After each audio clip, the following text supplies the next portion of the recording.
naa doxal. mën naa doxal ci kanam. waaw jaajëf. jërëjëf soxna Ndeye Fatou Ndiaye ñu ngi lay sant di la gërëm kon mbokk yi bismillah ci xibaar yi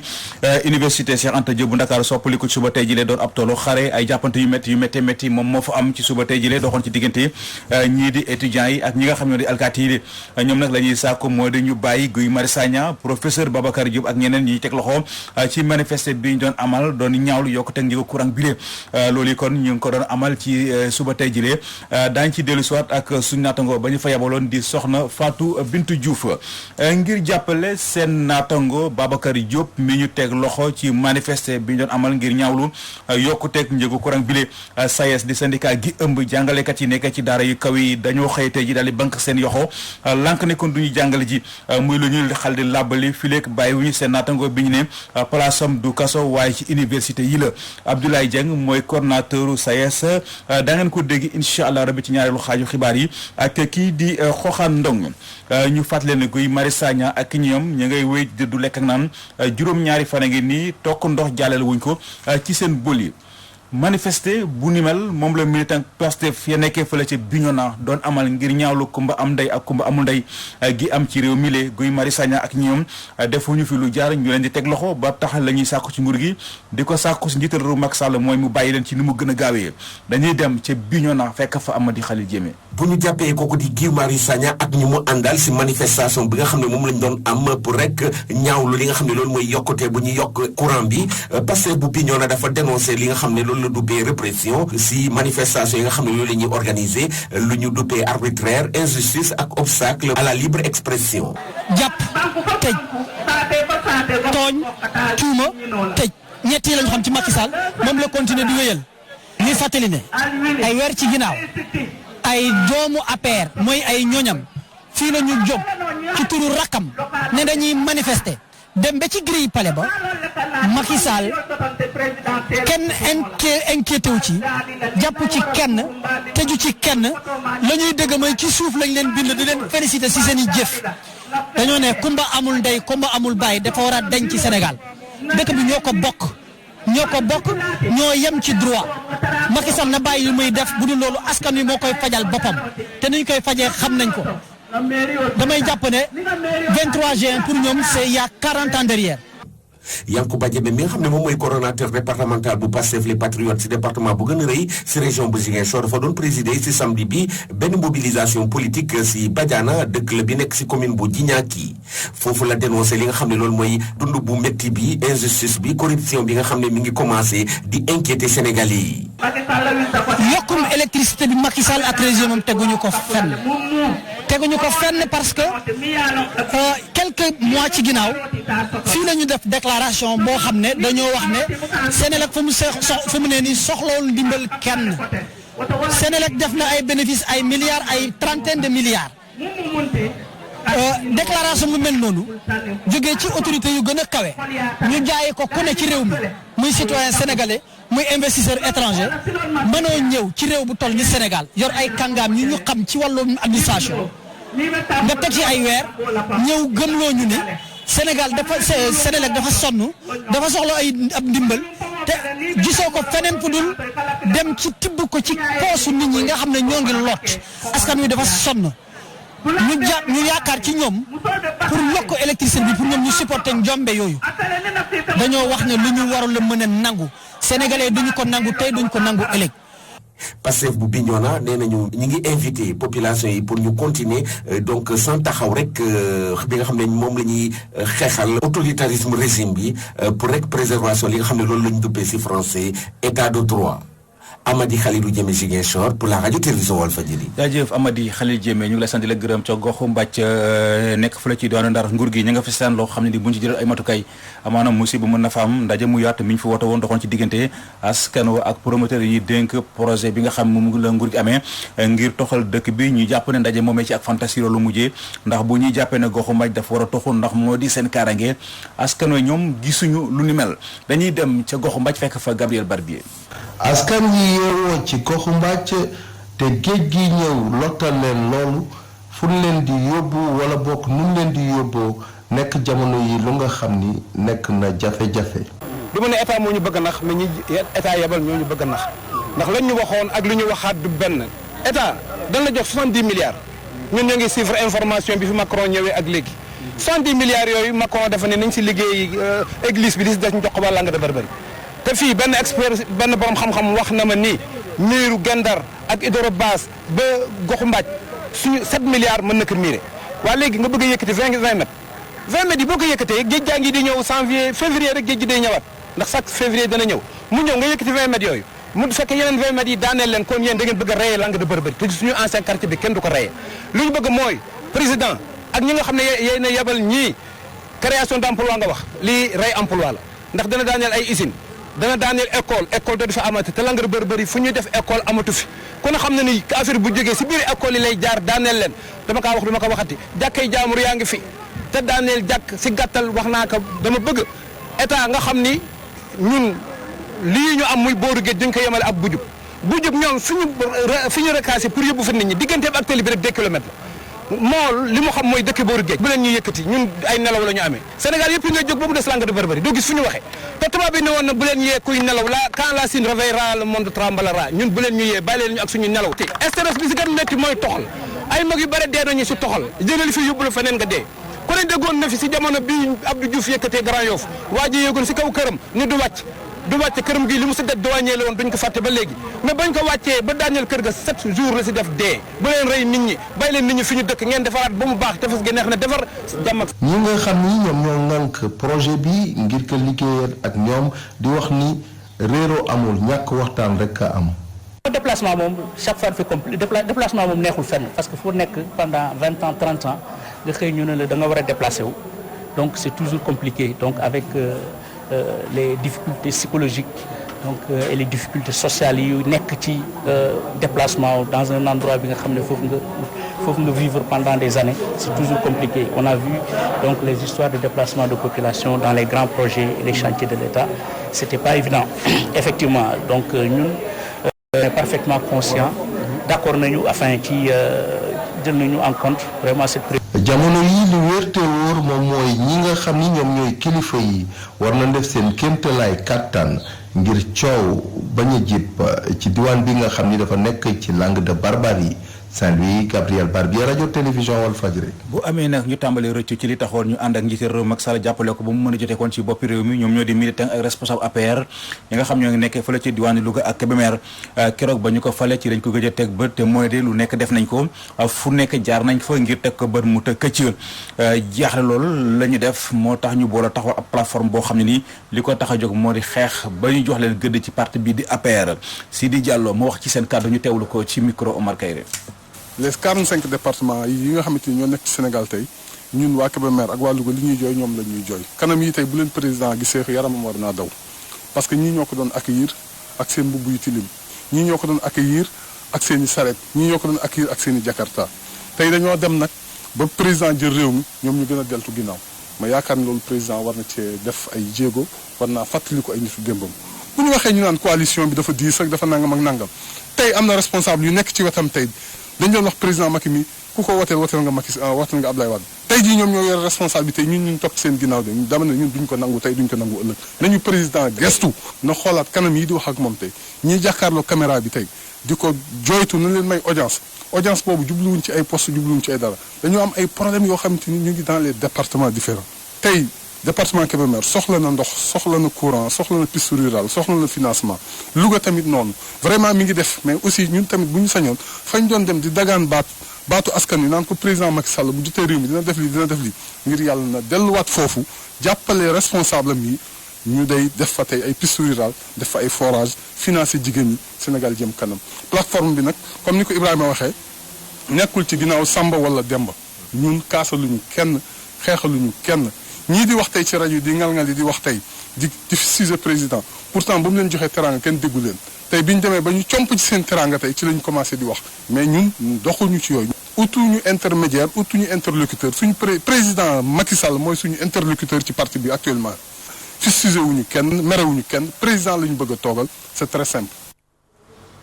ku def lu rëy am lu rëy wala fi yee ko wax jàngalekat yi nekkee fële ci diwaanu Guédiawaye ñu ngi doon sargal Mamadou Beydi Seye mi meeru Njaareem Limamoulaye gannaaw liggéey bu am solo bi nga xam mi ngi koy def ci diwaanu Guédiawaye ngir dooleel njàng meeg njàngal mi ci seen diwaan boobule dañuy dem ca Guédiawaye fekk fa Théodore Semedo. ñi nga xam ne ñoo yëngatu ci njàng te nekk ci bokk moomeel Njaareem Limamoulaye ñoom ñoo ñëw di sargal maire bi nekk ci gox boobu Beydi Seye gannaaw bi nga xam ne dañoo jàppale dafa def ay jéego yu bëri ci wàllu njàng bi. waaw dañu leen sargal maire parce que dañoo nekk ci maanaam ci département Guédiawaye ñu gis ne monsieur le maire ñu yëngu sax ci commune am daaw bi examen yi jotee dafa jàppale waa commune am romb district ba mu nekk jàppale waa district 3 jàppale waa district 1 tey ji amul kenn ku nekk jàngalekat koo xam ne mun nga wax ne maire bi mosul def ci yow dara am na ñoo xam ne sax suukaru koor ko gën a ko jox ba pare li ma gën a neex mooy dañuy convoqué ay enseignants yóbbu leen par exemple ñu surveiller bac mu jóge fii fekk leen fa ñu ne di saamoon tey ñoom kontaan bi ci sa relation bi nga gisee ak inspection ak jàngalekat yëpp ak de tous les niveaux donc ñu la ci remercier di la gërëm di ñaan suñu borom jàppale la yaa xam foo bëgg yàlla na ko yàlla yóbbu. maire bi Mamadou Beydi Seye gannaaw bi nga xam ne dafa rafetlu li jàngalekat yi def nee na dina continuer di xar tànku tubéem ngir jàppale njàng bi. yaa may collègue maire que ñu dem ñu wax la ko suñu wax bu ñu doon def daal lañ def lu ñu mën rek nañu ko defal parce que ñoom wane nañ ñu aussi jar a defal lañu boo xam ne boo ko defalee boo ko loolu mu fay la kooku moo jar a ñëw mais fekk koo xam ne boo koy xas bu wéetee di jooy boo ko xasee perte nga si tax ñii wane nañ ni ay borom jom lañu borom dignité lañu borom valeur lañu ñoom ñu àndandoo décidé ñëw def lu mel nii ne dañuy sargal benn maire boo xam ne man wax dëgg yàlla bu ma waxee yàlla xaw ma sax lu ma def lu extraordinaire ndax xam naa li ma def la maire yëpp di def surtout ci département mais dama jàpp ak feneen parce que compétence dañ ko transféré mais man chance bi dama am ay enseignants yoo xam ne xaar ñu ëllëg. ci cérémonie boobu nga xam ne bëri na woon trop ci askan bi ñu fa teewee tax na tamit jàngalekat yi daal di taataan seen yenn soxla. jafe-jafe yi fépp noonu la comme ni ñu koy expliqué parce que ñun am na ñu nga xam ne par exemple tey conditions yi ñuy liggéeyee conditions yi des na parce que dafa am par exemple tey jii bu ñu ñëwoon ba nga xam ne commune bu nekk mën na am par exemple tey jii dañoo am ay su ko li ñu woowee ay cellules d'animation pédagogique suñu mënoon fexe ba cellules yooyu bu ñu dajee mën a am le matériel qu'il faut maanaam ay vidéo projecteur ay yooyu nga xam ne bu ñu defee dara dañ koy mën a projeté foofu parce que cellules yooyu maanaam soo xoolee di suñu bos district ñeenti cellules tey jii ku ñëwoon rek cellule bu nekk nga jox ko loolu dina leen jàppale ci seen liggéey ñëpp yi gën a gaaw. Théodore Semedo Njaareem Limamoulaye. Njaareem Limamoulaye Théodore Semedo kon ñu ngi koy sant ko gërëm gannaaw bu mu ko defee ak imam ak ulema ya nekkee fële ci diwaanu Fouta ONG Abi jël na ay koppar yu takku daal di koy séddale imam ya nekkee foofee ci diwaanu Louga tey jiite nag jumaa yi nga xam ñoom ñoo ko fa tabax dañuy dem ca Louga fekk fa Omar Kayre. lu yemoo ko téeméeri imam nekk ci région bu Louga ñu daal leen di séddale enveloppe 20 millions ak lu teg ki def lii di ONG Abi yemook programme bi nga xam ne da koo teg ngir di jox ay indemnité imam yi. Depuis 2017 ba léegi jàkk ji mu tabax dafay jox imam bi indemnité boo xam ni mu ngi toll ci 360.000. am na yu ñu joxe Fuuta bërki démb am na itam loo xam ne war nañ ko joxe Touba Toul ci fan yi di ñëw loolu yëpp buñ ko boolee dafay nekk 250 imam. donc xëy na enveloppe bi boo ko doon xool dana toll ci ay 50 et quelques millions ci biir année 2019 bi. Dame Fall di wax ci turu imam yi nga xam ne ay bénéficiaires lañu. xaalis bi dañ la dimbali ci li nga xamante ne si ne sa pour nga mën a ko fàggu sa njaboot pour mën a taxawee li nga xamante ne moom mooy warteef yi la war ci jàkka ji. dañ la dimbali tamit ci loo xamante ne si ne dana tax jàkka ji tamit gën a jëm kanam. ki nga xam ne mooy imam bi moo ko jiite am na ci loo xamante ne si ne warteef la ci moom ci lu yàqu loo xam ne si ne war na ci am taxawaay boo xam ne si ne pour mën ko defar ak loo xam ne si ne dana jariñ askan wi. ci ñi nga xam ne si ne ñoom ñoo taxawee liggéey bi tamit suñu borom guddee seen fan lool te wéral leen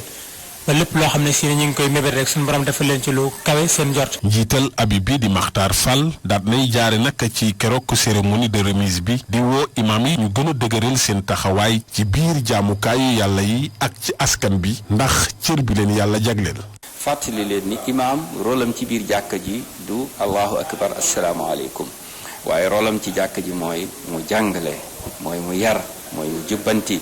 moom mooy les problèmes sociaux mu di ko régler ndax imaam bi moo fi toogal yonent bi alayhi salaatu wasalaam te yonent bi alayhi salaatu wasalaam noonu la doon dundee ak ñi nga xam ni ñoom la jiite woon ndax di julli ci jàkka ji lu mat atum lëmm te amul dara lu yokk ci sa wàllu diine ci li nga xam ci sa diine dara yokku ci loolu ma ni fotu imam bi la. abi nag ci atum 2019 bi tabax na ci ay jàkka yu bari ak ay teen waaye jigéen yu bari ak ay artisans jox na leen ay financement loolu ñëw dolleeku ca 850 jirim yoo xamante ni ñetti weer yu nekk dañ leen di jox indemnité wu 60 000 francs. Oumar Kayre, Louga, Walfadjri. wax ci wàllu diine lu nuyoo tàggoo wolof yi ko wax gàmmu Pire jeex na bi nag ren ji doonoon téeméer ak fukk ak juróom-ñaareelu édition bi ñu doon ko def nag ci teewaayu xalifa bi di Serigne Mansour Cissé ci ay kàddoom nag sàkku na ci classe politique bi sàkku tamit ci jullit ñi ngir ñu suuxat jàmm ci seen diggante dañuy dem ca Pire fekk fa Ibrahima Ndiaye. téeméer ak fukk ak juróom-ñaareelu édition gàmm bu Pire amal nañ ko ci dëkk bu sell bi di Pire ci la taalibe yu bëri rek bàyyi ko fu nekk ñëw rek ngir fekke si gàmm boobee ci loolu ba ñuy amal cérémonie officielle bi rek ki nga xam ni mooy xalif bu Pire di Serigne Mansour Cissé moom mu ngi ñaax ñi nga xam ne ñu ngànk politique bi fii ci Sénégal ñu rek dox ci jàmm wax ci jàmm ngir bañ a indi ay ci réew mi waaye tamit mu doon ab réew mu dal. ci kàddoom ba tey moom xalif dëkk bu sell bi di Pire moom jàpp na ne sax ñi jiite parti politique yi ak ñi nga xam ni ñoom ñooy kilifa diine yi ñoom ñoo bokk yem ci li nga xam ni moom mooy li ñu war a dox rek ngir jàmm am ci Sénégal ak kaaraange gu mat sëkk waaye tamit ak yokkute loolu yëpp ngir Sénégal nekk réew mu dal. di ñëwaat ba tey ci thème bi nga xam ne moom lañ jàppoon ci gàmm gi muy jàmm ak kaaraange moom xalif bi nee na sax yenn kaddu yi ak yenn ñaawteef yu ñuy def ci réseaux sociaux yi moo gën a bon sax terrorisme gi ndax mun na taal réew. moo waral muy ñaan sénégalais yi rawatina jullit yi ñu gën a xam li ñuy wax ak li ñuy def ngir rek jàmm gu sax dàkk moom xalif bi jeexal na rek kàddoom ci ay ñaan ngir Sénégal gu yokk Sénégal gu dal Sénégal gu ànd ak jàmm waaye tamit ci kanamu ñenn ñu bokk ci kujje gi waaye tamit ci kanamu ab délégation bu mag bu gouvernement bi nga xamante ni moom Omar Gueye ministre des collectivités territoriales moo ko jiite woon ñëwoon rek représenté président Macky Sall ci wetu xalif Serigne Mansour Cissé. Pire gàmmu 2019 Walfadjri rajo TV Ibrahima Ndiaye Mourad Sarr. jërëjëf Ibrahima Ndiaye ñu ngi lay sant di la gërëm wax ci gàmmu gi nga xam ne ni kii di Chérif Bahayda Aïdara doon na ko xamal fu la ci HLM mu koy amal nag at mu nekk ren ji sax occasion la woon ci moom mu daal di yëkki ay kàddam daal di kon woo jullit ñi ngir ñu moytu bokkaale ndaxte loolu bokkul ci loo xam ne yàlla daanaka bëgg ko waaye tamit mu ngi saako si ñoom daal ñuy jël seen bopp delloo ko ci yàlla ndax lu waaye di ut daal te utuloo yàlla daanaka amuloo dara loolu kon mu ngi ko xamle ci gàmmu gi nga xam doon na ko amal fu la ci HLM googee soxna Safir Cissé lañ fa yebaloon.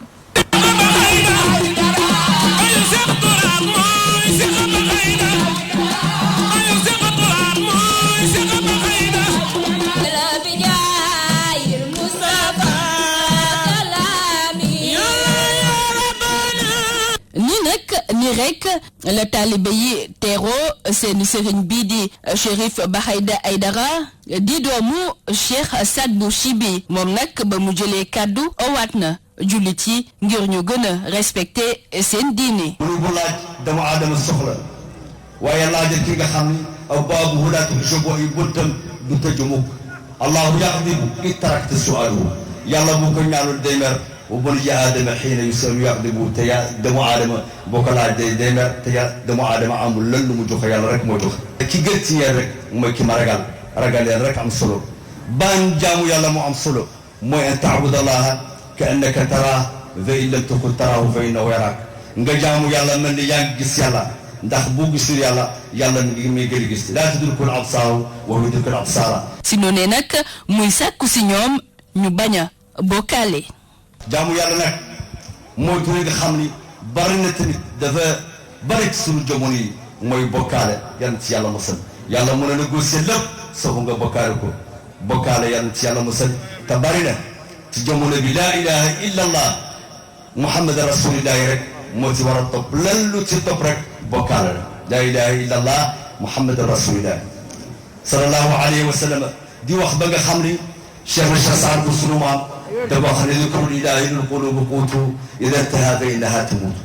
nee na dundal xol lan moo koy dundal mu ne laa ilaha illallah idaa intahaa fa innahaa tamuutu nee na bu waxu laa ilaha illallah jeexiti xol nee na xol bi dafay dee. si yëngu-yëngu yu ñu nemmeeku si dëkk bi si jamono ji nag muy woote dal ngir jàmm am si réew mi.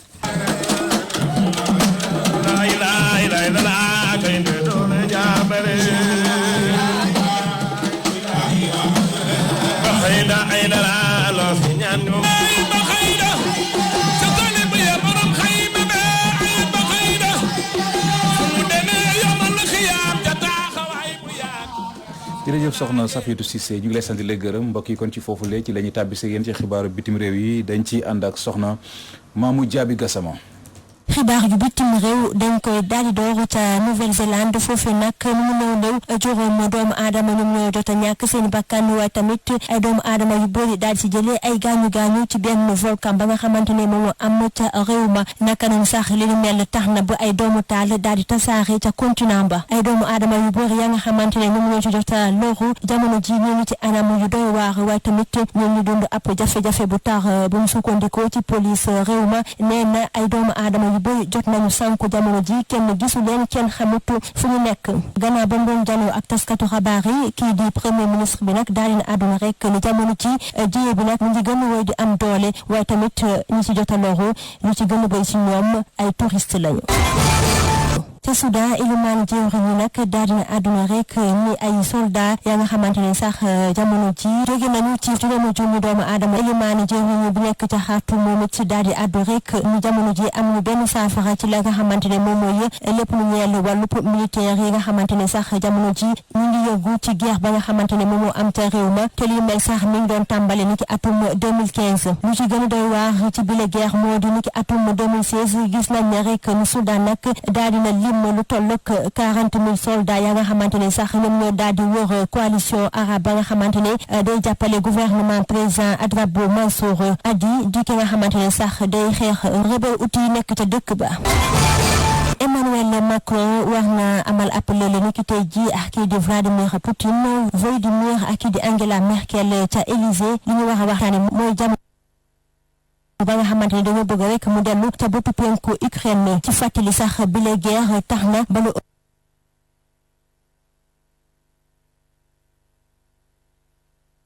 ëpp fukk ak ñetti junni doomu aadama daal si ñàkk seeni bakkan bii nag mooy guletu lël ba nga xamante ne nag dañ koy amale ci anam bii ni ñu daal di ko duppee Normandie.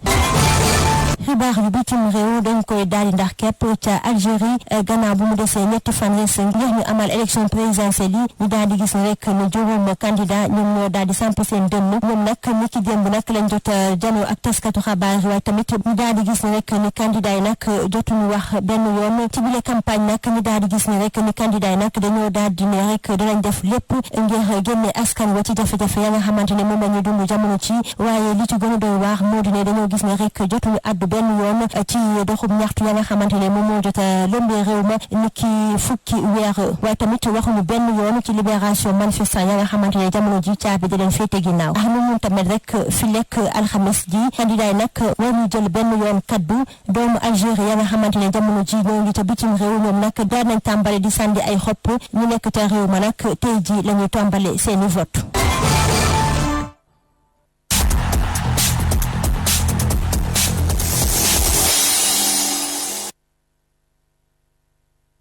Cheikh Ahmed Tidiane Gomis sëñ Cheikh asalaamaaleykum. maaleykum salaam Seydina Omar Ba. football Ligue 1 sénégalaise lañ koy tàmbalee. waaw Seydina Omar Ba ñu door li nga xam ne moom mooy xibaar tàggat yaram yi ak football door nag première journée bi joué nañ ko amoon na ay but yu bare benn match rek moo am 0-0 am na ci nag ay victoire à l'extérieur ñu xool résultat yi ni mu tëddee Génération Foot champion en titre moom moo daan Jaraaf benn bal ci dara Gorée Dakar Sacré daan ko ñetti bal ci dara diggante NGB ak MPC dañoo témboo kenn dugalul dara Casa Sport Teungueth da ko daan ca dëkkam benn bal ci dara Stade de Mbour tamit Douane fekk ko dëkkam daan ko ñaari bal ci dara